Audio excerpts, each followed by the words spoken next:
Morning. So I want to do a quick video and show what my lantana bushes look like when I prune them back in the late winter, early spring, just so you could see what mine look like, in case you want to make your lantana bushes look like my lantana bushes do in some of my other videos. And so, let me show you. Alright, so it's not much to look at. I've pruned them back quite a bit. Hopefully my waterfall's not too loud.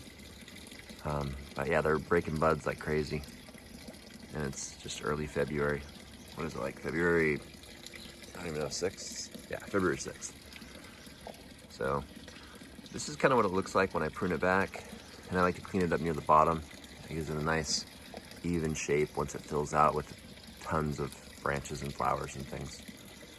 So I like to clean it up with just 1 or 2 stems, you know, within a foot of the ground or so. And then I let it branch up, and that's kind of what it looks like. You can do it however you want though. Some people just literally put it down to the ground and just let tons of sticks come out of the ground. And that's another option.